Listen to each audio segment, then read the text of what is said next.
start recording. Okay, hello. So, hello everyone. My name is Aman Jwala. I think काफी लोग मुझे पहले से जानते हैं. Just if I will give you my short intro. I'm Aman Jwala, member of International Council of Jurists. And second, I am the founder of Kamna, and I am the as coordinator of SBM School. Basically, today session is regarding the 2021 DULLB entrance. If you are preparing for 22 and 23, just don't worry about it. You have a sufficient time. Mostly in this section, I will cover 2021 expect only which is related to 2021. Basically, जो सबसे बड़ी problem है, you have only to 22 3 days, ठीक है, जो आप लोगों के पास है. आई थिंक जस्ट अभी आप लोगों के पास है 22-23 days. लोगों को क्या करना है 2020. देखो अभी ये एक आर्ग्यूमेंट मेरे से हमेशा हर साल मेरे लिए एक चैलेंज रहा है कि सब लोग बोलते हैं, आप हमेशा बोलते हो 20 डेज 25 डेज में क्रैक करने के लिए क्या स्ट्रेटेजी होगी. हम लोगों ने तो अभी तक, ठीक है, सारी बातें ये हो चुकी हैं. अब मैं आता हूँ कि 20 डेज 25 डेज में प्रिपरेशन करना कैसे पॉसिबल है. सबसे पहले तो देखो, मैं ये उन लोगों के लिए ये स्ट्रेटेजी फॉलो हो सकती है जिनके पास थोड़ा सा अपना माइंड यूज़ करने की पावर है, ठीक है. मतलब बुरा मत मानना, मतलब माइंड यूज़ करने की पावर इन सेंस मतलब कि जो थोड़े कैपेबल है, जितने मतलब जिन्हें आई थिंक थोड़ा सा ग्रामर उनका स्ट्रांग है, थोड़ा सा मतलब उनका रीजनिंग स्ट्रांग है, मतलब पहले से थोड़ी सी प्रैक्टिस है. और कह रहा था कि 25 डेज में अब आप लोगों को अगर थोड़ा सा जैसे ये आता है, आपकी ग्रामर थोड़ी सी स्ट्रांग है, आपका जीके थोड़ा सा स्ट्रांग है, आप जल्दी चीज़ें ग्रैब कर लेते हो, तो आपके लिए ये स्ट्रेटेजी आप फॉलो कर सकते हो. प्रिपेयर की है तो सबसे पहले तो आप लोगों को सिलेबस समझना होगा, ठीक है. अभी ये अभी इनकम्प्लीट है, ठीक है. अभी मैं सबसे पहले आप लोगों को एक सिलेबस समझना पड़ेगा. जो अगर आप सिलेबस नहीं समझते हो तो आपको बहुत बड़ी प्रॉब्लम आएगी कि मोस्टली अभी तक ऐसा कोई पर्सन है जिसे सिलेबस नहीं पता. मतलब 2021 के लिए प्रिपेयर करे, 22 वाला नहीं, 22 के लिए अलग स्ट्रेटेजी फॉलो करे वो, ठीक है. 21 में अगर किसी को ऐसा कोई पर्सन है जिसे अभी तक सिलेबस नहीं पता एग्जैक्टली सिलेबस क्या है, वो बोलो जल्दी, नहीं तो मैं आगे फर्दर चलता हूँ, ठीक है. तो मैं आप लोगों को एक चीज़ क्लियर कर देता हूँ कि जो DULLB का सिलेबस है और बाकी यूनिवर्सिटीज़ का सिलेबस है, जैसे Punjab university and BHU university, Maharashtra university, तो सब में कॉमन क्या है, आप DULLB के लिए प्रिपेयर करो, PU के लिए प्रिपेयर करो, BHU के लिए प्रिपेयर करो, ऑटोमेटिकली आप 60% या 70% आप अलग अलग एग्ज़ाम के लिए प्रिपेयर कर लेते हो. तो इसलिए अगर आप कोई भी एग्ज़ाम दे रहे हो, अगर आप BHU के लिए प्रिपेयर कर रहे हो आप, तो आपको DULLB देना चाहिए और साथ में आपको PU भी देना चाहिए. बाद में वो बात अलग है आपको लेना हो या नहीं लेना हो, ठीक है, वो बात अलग है. मैं उसको साइडलाइन करूँ कि आपको नहीं, मुझे तो PU में नहीं एडमिशन लेना, ठीक है. तो आप प्रिपेयर कर रहे हो, आप चांस को, अपॉर्चुनिटी को मत छोड़ो, आप उस अपॉर्चुनिटी का यूज़ करो, यूटिलाइज करो, आप तीनों एंट्रेंस हो. अभी सिर्फ आपके पास एक ऑप्शन है DULLB, जिसने फॉर्म फिल कर दिया क्योंकि DULLB की date already registration are close, ठीक है. तो बेसिकली अगर सिर्फ आपको अभी क्या प्रिपरेशन करनी है 20 डेज 25 डेज के लिए, सबसे पहले आपको सिलेबस एनालाइज करना है. सबसे पहले आपको सिलेबस एनालाइज करना है कि DULLB में क्या आता है. अब मैं एक चीज़ बताऊं, DULLB का 2020 का पेपर अपने हाथ में रखो, 2019 का रखो, 2018 का रखो, 15 का, 16 का, आपको गैप दिखेगा, थोड़ा सा डिफ्रेंशिएट दिखेगा, काफ़ी डिफरेंट दिखेगा कि 2020 में फैमिली लॉ आ गया, 19 में नहीं आया, 18 में नहीं आया, 16 में आया. तो लोगों को ऐसा लगता है कि ड्यू में आता क्या है, कि बच्चे मतलब बेरैक पढ़ने लग जाते हैं, और वो बहुत बड़ी मिस्टेक है जो आपको नहीं करनी होती. सबसे पहले जो बेसिक आपको जो मैं सिलेबस दे रहा हूँ वो आपको करना है. सबसे पहले लॉ ऑफ थॉट्स, अभी मैं डीपली भी बात करूंगा कि लॉ ऑफ थॉट में आपको क्या पढ़ना है. तो सबसे पहले आप लॉ ऑफ थॉट्स पढ़ो, ठीक है, मतलब कुछ भी पढ़ लो, आप लॉ ऑफ थॉट पढ़ो. लॉ ऑफ थॉट आप कहाँ से पढ़ोगे, ये सबसे बड़ा चैलेंज आता है कि सर मेरे पास तो ये बुक है, मैं इस बुक को फॉलो कर रहा हूँ. मैं आपको पर्सनली, मैं मतलब कि किसी पब्लिशर से, मेरा ये नहीं है कि पब्लिशर की बुक बेकार है. देखो, पैटर्न और वे ऑफ क्वेश्चन जो आता है वो थोड़ा सा काफ़ी चेंज हो चुका है. तो पैटर्न अभी तक है वो 6-7 साल 10 साल पुराना है. आपको एक नई अपग्रेड चीज़ें चाहिए जहाँ पर, क्योंकि देखो आपके क्वेश्चन 90% इनसे लो प्रिंसिपल फैक्ट के क्वेश्चन है, और DOLLB में प्रिंसिपल फैक्ट के क्वेश्चन आते नहीं है। अगर आप में से कोई है जो मुझे बोलता है कि मैं तो प्रिंसिपल फैक्ट के क्वेश्चन प्रैक्टिस कर रहा था, तो ये आपकी अप्रोच बहुत अभी तक गलत है, क्योंकि प्रिंसिपल और फैक्ट वाले क्वेश्चंस में क्या होता है कि आपको प्रिंसिपल और फैक्ट वाले क्वेश्चन में आप अगर आपने लॉ ऑफ थॉट पढ़ा भी नहीं है तो भी आपको आप इजीली कर लो, क्योंकि प्रिंसिपल क्या बोलता है बस आप उसको 2 बार ही पढ़ो, फैक्ट को समझो और आंसर पे टिक कर दो। लेकिन अगर आप मैं जनरल बात करूं जहां पर आपको अपना माइंड यूज करना है कि जैसे कि एक्ट ऑफ गॉड क्या है, एक्ट ऑफ गॉड डिफेंस है या नहीं है, जनरल डिफेंस है या नहीं है, तो आपको पता होना चाहिए लॉ ऑफ थॉट क्या होता है, नेग्लिजेंस क्या होता है, डिफेंसेस क्या होते हैं, ये सारी चीजें आपको पता होनी चाहिए। तो लॉ ऑफ थॉट आपको डीपली पढ़ना पड़ेगा। देखो इतना डीपली नहीं पढ़ना जितना फर्स्ट ईयर वाला पढ़ता है, आपको कोई केसेस नहीं पढ़ने, जैसे लॉ ऑफ थॉट के केसेस नहीं पढ़े, लैंडमार्क जजमेंट आर डिफरेंट, और जो केसेस होते हैं जैसे कि फर्स्ट ईयर के जो केसेस होते हैं वो नहीं पढ़ने आपको डीपली, ठीक है। आपको law of thought simple language में लॉ ऑफ थॉट क्या है, डेफिनेशन क्या है, मतलब ऊपर से, जैसे कि DOLLB में आपको प्रिपेयर करना है ना जल्दी, तो आप डीपली मत पढ़ो, आप उसके जैसे कि मतलब उसके क्या पार्ट्स है, डिफेंसेस और ये वाली चीजें, ठीक है। अभी मैं और डीपली आता हूँ। फिर आता है law of contract, law of crimes. अब लॉ ऑफ क्राइम में आपको बेसिक चीजें पढ़नी है कि प्रोसिक्यूशन क्या होता है, पब्लिक प्रोसिक्यूटर क्या होती है, विक्टिम क्या होता है, ठीक है, छोटे छोटे वर्ड्स। आईपीसी के देखो, आईपीसी के 511 सेक्शन है, विच इज 511 सेक्शन है, तो आपको 500 के 511 सेक्शन नहीं पढ़ने होते, ठीक है। आपको 500 के 511 सेक्शन नहीं पढ़ने होते, आपको कुछ बेसिक सेक्शंस है वही पढ़ने होते हैं, जैसे थेफ्ट हो गया, रेप हो गया, ठीक है, और ब्रीच ऑफ ट्रस्ट हो गया, क्रिमिनल ये हो गया, क्रिमिनल मिसअप्रोप्रिएशन हो गया, चीटिंग हो गया, ठीक है, किडनैपिंग हो गया, अबडक्शन हो गया, ये वाली चीजें आपको पढ़नी है। कॉमन इंटेंशन हो गया, ट्रांसफर ऑफ मेलिस हो गया। और देखो 511 सेक्शन है, इनका मन करता है तो कोई ऐसा सेक्शन दे देते, कुछ भी होता है जो हमें भी नहीं पता होता। इवन अगर हम लोग जो पढ़ते हैं ना फर्स्ट ईयर में, हम लोग भी सारे सेक्शंस नहीं पढ़ते, तो आप लोग बेर एक्ट उठा के ये गलतियां मत करो। 511 सेक्शन पढ़ना बहुत बड़ी बात है, क्योंकि first year even second year third year का स्टूडेंट को भी नहीं पता, ठीक है। तो आप लॉ ऑफ क्राइम में क्या पढ़ोगे, एक आईपीसी पढ़ोगे, एविडेंस बेसिक पढ़ोगे 1 पेज का, कि एविडेंस क्या होता है, हेयर से एविडेंस क्या होता है, और प्ली ऑफ एलिबाई, छोटी छोटी चीजें, ठीक है। सीआरपीसी में जैसे कि अरेस्ट कैसे होता है, कॉग्निजेबल ऑफेंसेस क्या होते हैं, 1 पेज बिल्कुल बेसिक, बहुत ज्यादा बेसिक पढ़ना है। फैमिली लॉ ये पढ़ सकते हो, जैसे कि आप अडॉप्शन, मेंटेनेंस, ये बेसिक अडॉप्शन, मेंटेनेंस, कर्ता कौन होता है, ठीक है, और रिलेटिव वुमेन के राइट्स क्या हैं, छोटे छोटे।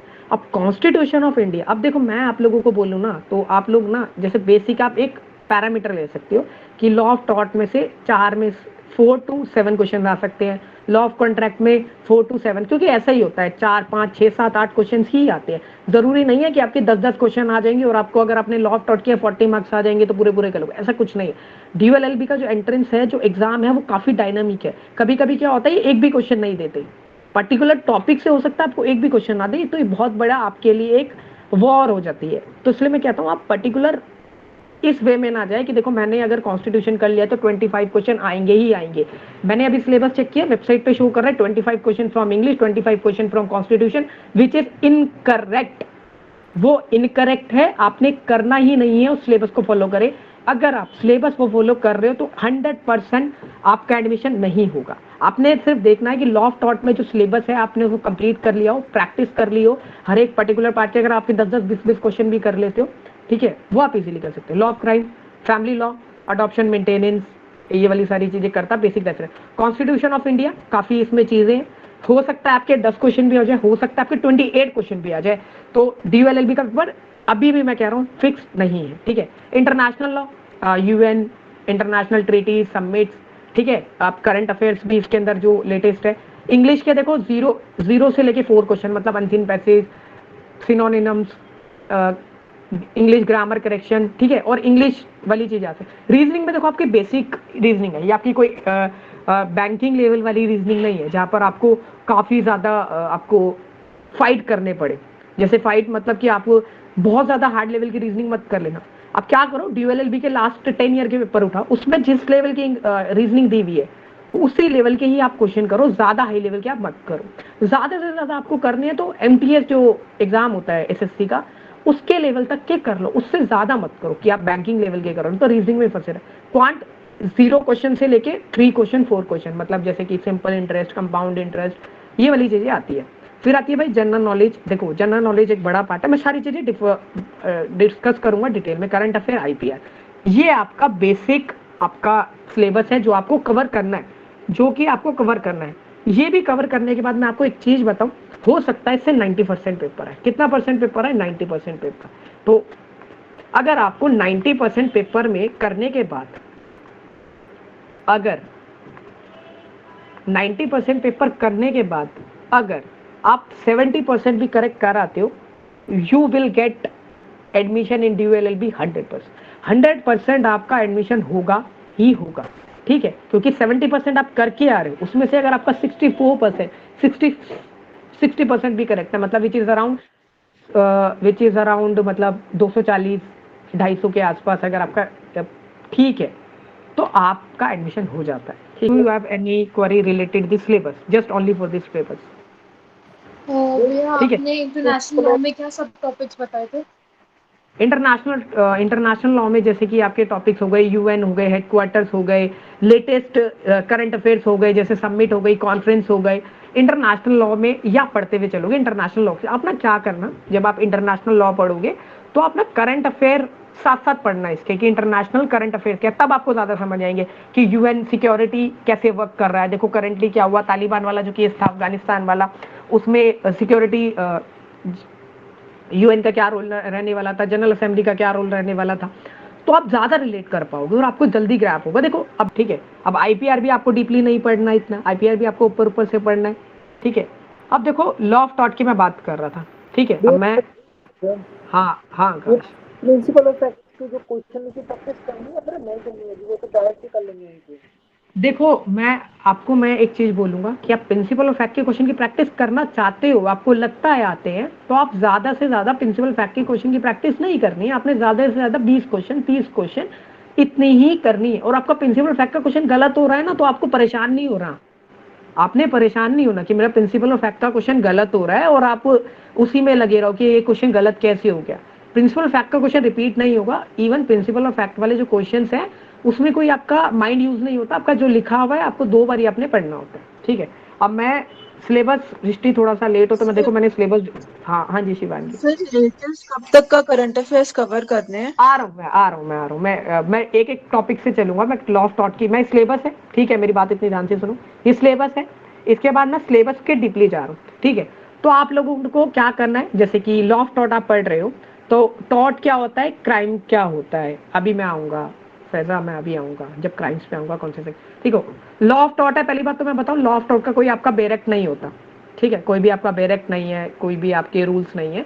तो ये क्या है, इंग्लिश कॉमन लॉ से आया, मतलब जैसे कि जो भी डिसीजन आए हैं प्रीवियस, उसके बेसिस पे लॉ ऑफ टॉट को जजमेंट होता है, उसके बेसिस पे केस होते हैं। तो लॉ ऑफ टॉट में सिलेबस आता है, लॉ टॉट्स पता होना चाहिए, क्राइम में डिफरेंस पता होना चाहिए, breach of trust, breach of contract में होना चाहिए, एसेंशियल ऑफ टॉट्स पता होना चाहिए, जैसे आपको injuria sine damnum, damnum sine injuria है, general defensive, vicarious liability, negligence, strict liability, ठीक है? Defences to negligence, damages in defamation, essential of defamation, nervous shocks, ठीक है? ये तो आपको करना है, ये हमेशा क्वेश्चन पूछे गए हैं।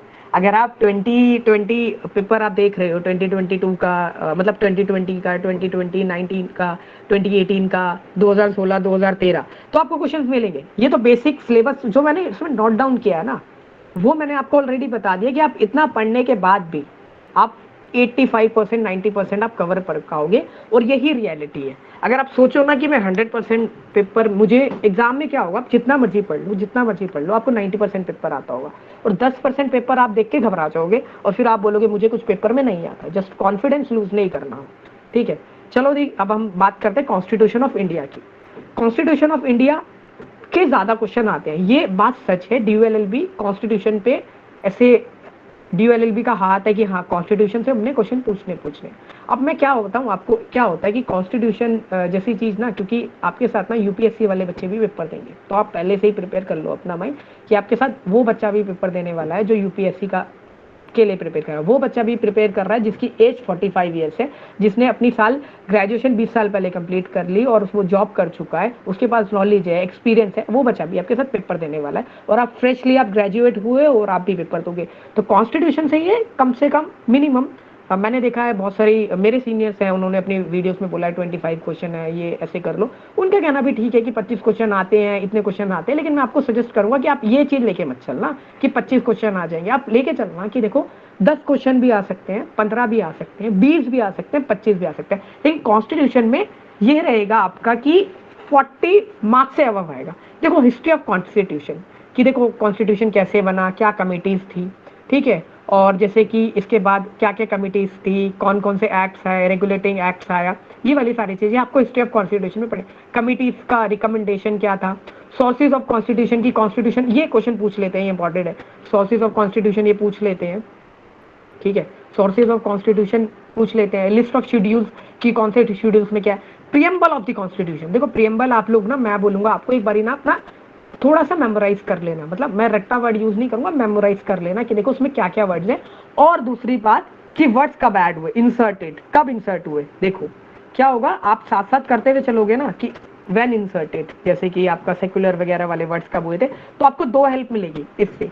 आप प्रियम्बल पढ़ते हुए चलोगे कि अमेंडमेंट भी आपको पता लग जाएगा कि वो अमेंडमेंट कब हुआ था, और ये वाली चीज आपको करनी है। उसके बाद आता है बेसिक स्ट्रक्चर डॉक्ट्रिन। अब मैंने देखा है कि बच्चे क्या करते हैं, दिव्या क्रांति सर की 3-3 घंटे की वीडियो देखते हैं, बहुत अच्छी है, उनसे ज़्यादा नॉलेज 3 घंटे में बेसिक स्ट्रक्चर को समझने के लिए आप दे रहे हो, मैं मानता हूँ आप दे सकते हो। लेकिन अगर आप 20 दिन में ये वाली चीज़ें कर रहे हो तो आप वैसे ही आप अपना सिलेबस आधा करोगे।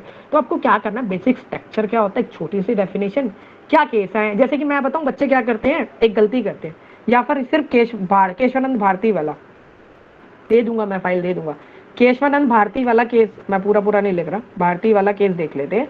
इससे पहले एक और केस थे, इससे पहले कौन कौन से केस थे वो कभी नहीं देखते, जैसे कि गोपालन करके कुछ केस था, ठीक है, मेनका गांधी वाला केस है, और मिनर्वा मेल वाला केस है। तो आपने पूरा जजमेंट नहीं पढ़ना, आपने देखना है कि गोपालन वाले केस में क्या हुआ, केशवानंद भारती वाले का जजमेंट क्या हुआ आया, सिर्फ 4 लाइन का जजमेंट देखना है, ठीक है। मैं ट्राई करूंगा अगर मैं दे पाया तो, ठीक है, ये आपने देखना है। और मेनका गांधी, मिनर्वा मिल्स की देखो बेसिक स्ट्रक्चर तो हमारा आ गया था, इसके साथ आपको ये भी देखना है, आपको जुडिशरी की पावर, जैसे कि मैं एक वर्ड भूल रहा हूँ यार, क्या वर्ड है वो, आई थिंक मैं भूल रहा हूँ अभी, थोड़ा सा मैं भूल रहा हूँ, बाकी मैं आगे याद आता है तो मैं बताता हूँ, ठीक है, कि जुडिशरी की जुडिशियल रिव्यू। हाँ, इसके साथ आपको मैं एक चीज बताऊं, जुडिशियल रिव्यू को भी आप पढ़ो इसके साथ, क्योंकि मैं बता रहा हूँ आप सिलेबस को ना अलग अलग करके पढ़ते हो, आपको ज्यादा लगता है, तो आप क्या करो, जुडिशियल रिव्यू को भी पढ़ो। देखो क्योंकि जुडिशियल रिव्यू की जो पावर आई है ना, आपको मैं एक चीज बता दूं, जो जुडिशियल रिव्यू की जो पावर आई है वो आई हमारी केशवानंद भारती केस से। उससे पहले क्या होता था, 9 शेड्यूल में डाल देते थे, जैसे कोई भी एक्ट आया ना तो उसके ऊपर ना जो सुप्रीम कोर्ट है वो कभी भी ना जुडिशियल रिव्यू नहीं दे सकती थी, क्योंकि क्या करती थी, आई थिंक 9 शेड्यूल है, अगर मैं करेक्ट हूं तो 9 शेड्यूल है, जितना मेरे माइंड में याद आ रहा है, तो 9 शेड्यूल में डाल देती थी, और जुडिशरी कभी भी उसका जुडिशियल रिव्यू नहीं कर पाती थी।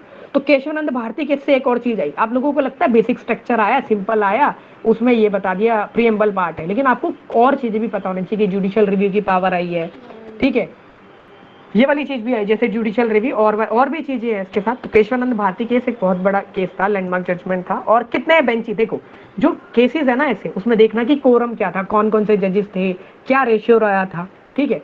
अब फीचर ऑफ द कॉन्स्टिट्यूशन कि हमारा कॉन्स्टिट्यूशन कैसा है, लेंदी है और मतलब कि रिजिड है, ये थोड़ा सा अच्छी है।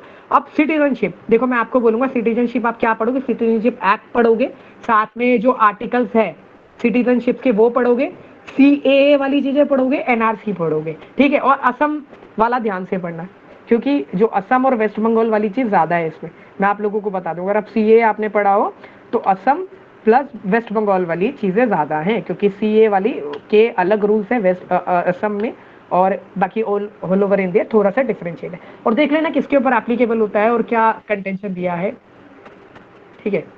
अब मैं आगे चलूं तो फंडामेंटल राइट्स, अरे मोस्ट इंपॉर्टेंट, एक क्वेश्चन आएगा, ठीक है, मोस्ट इंपॉर्टेंट लिख लो यहाँ पर, अपने पास नोट करते हुए चलो, मोस्ट इंपॉर्टेंट, ठीक है, मोस्ट इंपॉर्टेंट है। देखो fundamental right, fundamental duties and directive principle and state policy, आपने क्या पढ़ना, तीनों को ना आपस में समझ के पढ़ना है। क्या होता है बच्चे ना क्या कर लेते हैं, फंडामेंटल राइट्स को पढ़ लेंगे, रट्टा मार लेंगे, उसके बाद फंडामेंटल ड्यूटीज में फंस जाते हैं कि फंडामेंटल ड्यूटीज और फंडामेंटल राइट्स में क्या फर्क है, डायरेक्टिव प्रिंसिपल एंड, तो fundamental right, fundamental duty and DPSP, ये वाली चीजें ना आपको बहुत ज्यादा डिफरेंशिएट करके चलनी है, समझ के चलना है। ठीक है। अब 2022 के लिए प्रिपेयर कर रहे हो, 21 के लिए कर रहे हो, ये मैं सब लोगों के लिए बोल रहा हूँ जो अभी तक अभी बातें बोली है। स्ट्रैटेजी पे मैं नहीं आया अभी तक, ठीक है, मैं आप लोगों को क्लियर कर दूँ, स्ट्रैटेजी पे मैं अभी तक क्लियर नहीं आया हूँ। तीनों आपने एक साथ जो मैंने एरो लगाया है, मतलब तीनों को आपको डिफरेंशिएट कर। अब देखो पार्लियामेंट क्या होता है, देखो पार्लियामेंट पढ़ते टाइम ना, पार्लियामेंट जैसे कि आर्टिकल्स क्या है पार्लियामेंट के, ठीक है, और राज्यसभा क्या होती है, लोकसभा क्या होती है, इसमें बिल्स वगैरह सारा आ जाएगा, एमपी एमपी क्या होता है, पार्लियामेंट के सेशन ये पूछ लेता है, वाइस प्रेसिडेंट प्रेसिडेंट 2019 में प्रेसिडेंट से लेके 2 क्वेश्चन पूछे हैं और इन्होंने बहुत इजी क्वेश्चन पूछे थे। पीएम क्या होता है, सीएम क्या होता है, बेसिक बेसिक। प्रेसिडेंट आप थोड़ा डीप में पढ़ना, वाइस प्रेसिडेंट और आप गवर्नर को एक साथ करके चलना। प्रेसिडेंट और गवर्नर को जब आप पढ़ोगे ना, प्रेसिडेंट और आप गवर्नर को साथ पढ़ना, क्योंकि दोनों की पावर मोस्टली सेम है, और जैसे वीटो पावर किसके पास है, गवर्नर के पास है या नहीं है, वो आप चीजें देख के चलना, ठीक है। मैं आपको पहले ही बता रहा हूँ, प्रेसिडेंट और गवर्नर साथ पढ़ना, प्राइम मिनिस्टर और सीएम साथ पढ़ना, स्पीकर और डिप्टी सीएम साथ पढ़ना, अटॉर्नी जनरल और ये जो भी आपके सॉलिसिटर जनरल ये साथ पढ़ना, एंटी डिफेक्शन लॉ और जुडिशरी, मतलब डिस्ट्रिक्ट कोर्ट क्या होते हैं, बेसिक, हाई कोर्ट क्या होता है, सुप्रीम। देखो जब हाई कोर्ट पढ़ोगे, सुप्रीम कोर्ट पढ़ोगे, तो आपके साथ इसके साथ आप रिट्स को मिक्स करके चलना। रिट एक स्पेसिफिक टॉपिक्स है, लेकिन किस सेक्शन के किस आर्टिकल में जा सकते हैं, क्या क्या चीजें हैं, बेसिक बेसिक आपने पढ़नी।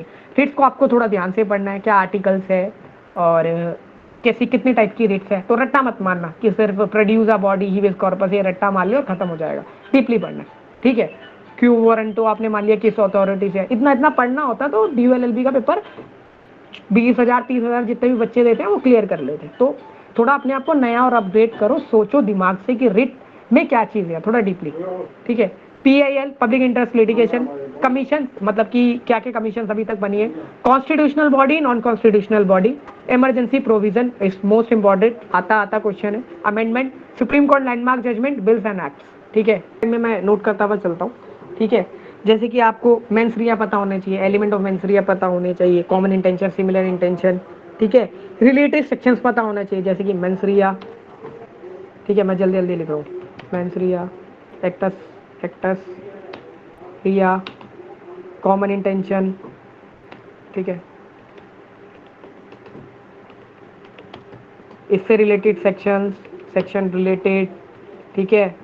व्हाट इज ऑब्जेक्ट, ऑब्जेक्ट क्या होता है, ये छोटी छोटी डेफिनेशन है, इसको तब परेशान मत हो ना। व्हाट इज ऑब्जेक्ट, ऑब्जेक्ट, ठीक है। और absence of criminal intention, absence of वही मतलब जनरल डिफेंसेस, जनरल डिफेंसेस एक, ठीक है, जनरल डिफेंसेस हो गया। अब नॉलेज क्या होता है ये भी पढ़ लो। देखो ज्यादा लग रहा होगा तुम्हें कि ज्यादा है, लेकिन मैं बताऊं तो तुम्हें 4 पेज की भी डेफिनेशन, मतलब सारा भी पढ़ोगे ना 4 पेज का नहीं जितना मैंने लिखा, ठीक है। तो mistake of law, mistake of facts, ठीक है, mistake of fact, mistake of fact, mistake of law क्या होता है, मतलब लॉ क्या होता है, ठीक है। अब कॉन्स्पिरेसी क्या होता है, कॉन्स्पिरेसी का जैसे 120B है, ये सेक्शन देख लेना। क्रिमिनल कॉन्स्पिरेसी, अबेटमेंट, अटेम्प्ट, ठीक है, अटेम्प्ट को आप रिलेट करना सारी चीजें। अटेम्प्ट वाला सेशन तुमने मेरा अटेंड किया था जिसमें मैं अटेम्प्ट बता रहा था, तुम लोगों में से किसी ने किया था वो सेशन अटेम्प्ट। थेफ्ट क्या है, जैसे मेजर टॉपिक है तुम लोगों को मैं कह रहा था, थेफ्ट है, एक्सटॉर्शन है, रॉबरी है, ठीक है, रेप है, प्राइवेट डिफेंस है, अनलॉफुल असेंबली है, डिकॉइटी है, राइट्स है, किडनैपिंग है, अबडक्शन है, अननेचुरल ऑफेंसेस है। अब अननेचुरल ऑफेंसेस की बात कर रहा हूँ तो मैं नवतेज सिंह जौहर वाला, नवतेज सिंह जौहर में ही था ना आपका अननेचुरल ऑफेंस वाला, हाँ, तो अगर वही था तो अगर मैं केस करेक्ट बोल रहा हूँ तो ठीक है, या जोसेफ शाइन वाला था, ऐसा कुछ, दोनों केस में से कुछ था। क्रिमिनल ट्रेसपास क्या होता है, तो आपको उससे भी कंपेयर करना है, क्रिमिनल ट्रेसपास आपका टॉर्ट्स में भी है तो आप उससे भी डिफरेंशिएट करते हुए चलना। फोर्जरी, अब डेफामेशन आ गया, डेफामेशन IPC में भी है, डेफामेशन टॉर्ट्स में भी है, तो आप डिफरेंशिएट करते हुए चलना, ठीक है। ये छोटे छोटे। अब एविडेंस क्या होता है, छोटा सा पढ़ लेने का, आर्टिकल एविडेंस एक्ट कब आया, कितने सेक्शंस है, ठीक है, एविडेंस एक्ट किसने रिकमेंड किया था, ठीक है, किस टाइप के एविडेंस होते हैं, बिल्कुल बेसिक बेसिक, बहुत ऊपर से होता है ना, एक overview, just go with the overview.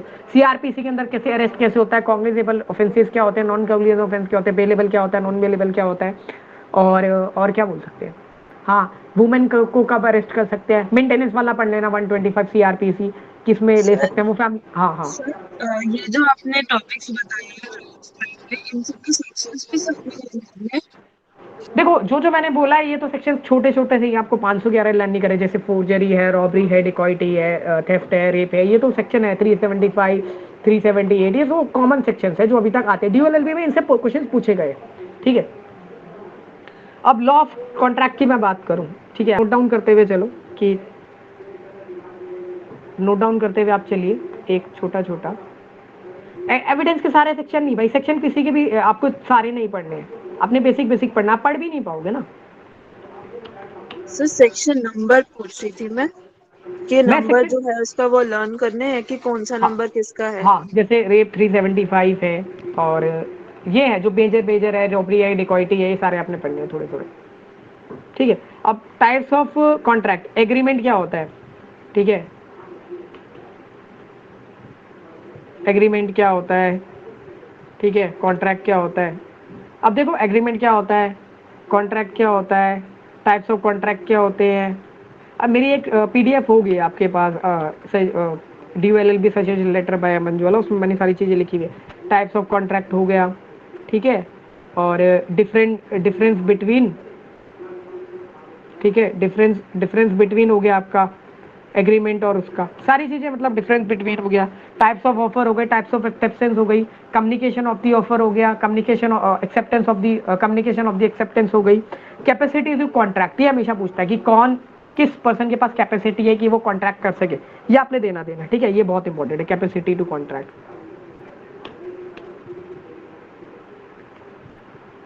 ठीक है, कैपेसिटी टू कॉन्ट्रैक्ट, ठीक है, और void agreement, voidable agreement, valid agreement, ठीक है, essential element of the contract आपने ये भी देखना है, और माइनर की पोजीशन क्या है, कंपनी की पोजीशन क्या है कॉन्ट्रैक्ट एक्ट में, ये आपने देखना है। ठीक है, फिर लॉ ऑफ टॉर्ट मैं बता चुका हूँ, कॉन्स्टिट्यूशन में बता चुका हूँ, लॉ ऑफ क्राइम में बता चुका हूँ।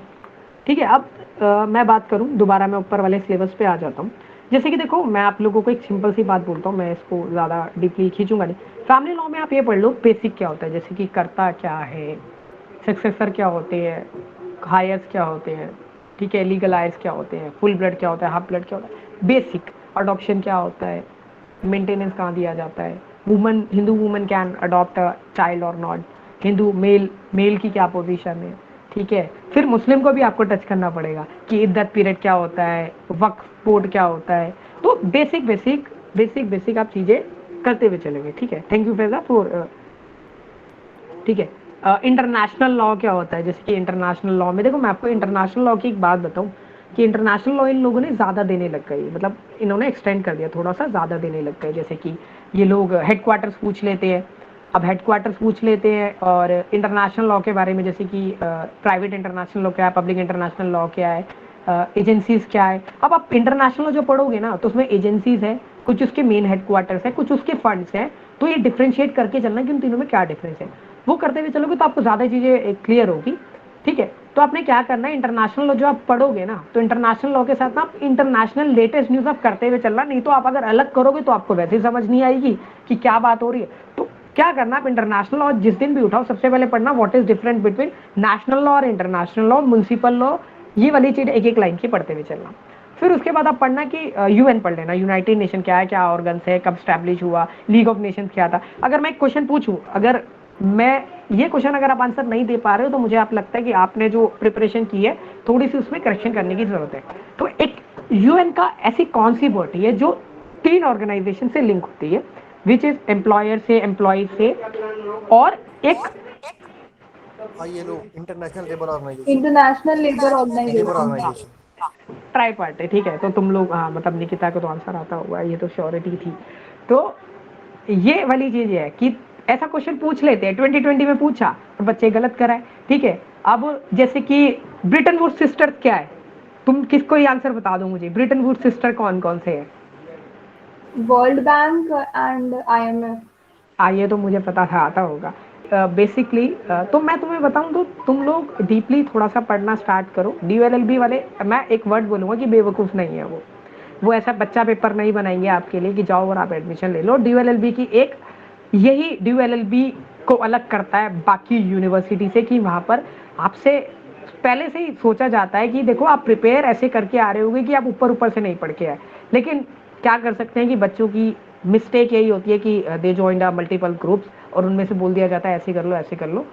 देखो कोई पढ़ा रहा है आपको फ्री में, ठीक है, बहुत सारे पॉलिटिकल पर्पस के चलते हैं, कुछ इनिशिएटिव के लिए चलते हैं, कुछ ग्रुप ऐसे चलते हैं, तो आप लोगों को एक बेसिक अंडरस्टैंडिंग अपनी रखनी पड़ेगी। आप किसी भी ग्रुप में ज्वाइन करें, कोई भी आपको मेंटर करे, लेकिन आपको बेसिक अंडरस्टैंडिंग रखनी पड़ेगी, खुद एनालाइज करना पड़ेगा, खुद को अपना सारथी बनाना पड़ेगा, तभी आपका इंटरेस्ट क्लियर होगा, ऊपर ऊपर से नहीं होगा, ठीक है। अब मैं बात कर रहा था इंग्लिश की, यार देखो इंग्लिश में मैं आपको हेल्प नहीं कर सकता। अब मैं आप बोलोगे सर आप हेल्प क्यों नहीं कर सकते, रीजन है यार ग्रामर मेरी भी स्ट्रांग नहीं, मैं इसको एक्सेप्ट करता हूँ कि देखो मेरी ग्रामर स्ट्रांग नहीं है, लेकिन आप ठीक नहीं कर सकते ना, जो आप बचपन से ग्रामर आप आज तक ठीक नहीं कर पाए, वो आप एंट्रेंस से 10 दिन पहले कैसे कर लो। तो आपकी बेसिक अंडरस्टैंडिंग के लिए आप क्या करो, अनसीन पैसेज की प्रैक्टिस कर लो, थोड़ी सी ग्रामर पढ़ लो, थोड़ा सा टेंस पढ़ लो। अगर आपने कभी नहीं किया आप इसको एक दिन दे दो। रीजनिंग बहुत ईजी है, 10+2 max to max MTS। Coding decoding सबसे पहले 10 ईयर के पेपर देख लो, कोडिंग डिकोडिंग पढ़ लो, नंबर सीरीज पढ़ लो, ब्लड रिलेशन, ये छोटे छोटे टॉपिक्स है 10 ईयर से मिल। क्वांट में देखो सिंपल इंटरेस्ट, कंपाउंड इंटरेस्ट, ये वाली चीजें आती है। तो जीरो से लेके, मेरा ग्रुप पे मैंने देखा, ग्रुप पे बोल रहे थे नहीं सर आते ही नहीं है, देखो आर्ग्यूमेंट वाली बात नहीं है, जीरो से लेके 4 क्वेश्चन आए हुए हैं, मतलब जीरो भी आ सकते हैं, 4 क्वेश्चन भी। अब जनरल नॉलेज की मैं बात करूं, general knowledge is a vast topic, ठीक है। तो अब क्या होगा, इसमें राइटर्स के बारे में आपको पढ़ना पड़ेगा कि किस राइटर ने कौन सी बुक लिखी। तो अब 21 और 22 वाले देख लो, 2020 वाले देख लो, कि जैसे कि ये वाली चीज़ें देख लो, ठीक है, ये आप देख के चलो। और बेसिकली आप ये देख के चलो बुक्स कौन कौन सी है, ठीक है। और माउंटेन्स के बारे में आप पढ़ लो, हो चुका है, ठीक है। तो माउंटेन, रिवर्स, लेक, फिशेस है, इंस्टीट्यूट्स है, स्पेस स्टेशन है, जैसे कि जैसे बैंगलोर में स्पेस स्टेशन है, डांस फॉर्म, कल्चर, ठीक है, नेचुरल डिजास्टर जैसे वोल्केनो वगैरह वाली चीज़ है, ठीक है। फेमस प्लेस, अब फेमस प्लेस पढ़ोगे ना तो आप एक मेरी बात अगर आप को मानो तो आप एक चीज़ कर लेना, अपना यूनेस्को वाली चीज़ साथ पढ़ लेना। आपका देखो 3 चीज़ें मैं आपको जब मैं बता रहा हूँ तो आपको चीज़ें लिंक इसलिए कर रहा हूँ ताकि आप जो पढ़ो तो आप समझो उस चीज़ को कि आप इंटरनेशनल लॉ के साथ यूनेस्को पढ़ोगे तो अल्टीमेटली आप जीके भी स्ट्रॉन्ग करोगे, करंट अफेयर भी स्ट्रॉन्ग करोगे, ठीक है। स्पोर्ट्स पढ़ लो, ठीक है। फिर इंडेक्स की, जैसे कि करंट अफेयर का टॉपिक है वैसे तो इंडेक्स, इंडिया का क्या global hunger index, happiness index, ये वो इंडेक्स। और जैसे कि लार्जेस्ट स्मॉलेस्ट जरूर पढ़ना, mountain heavy, largest mountain range, smallest mountain range, word of the year, Hindi English, ठीक है, ये पढ़ के रखना। तो जीके के आपको 8 से 12-14 क्वेश्चन मिल सकते हैं।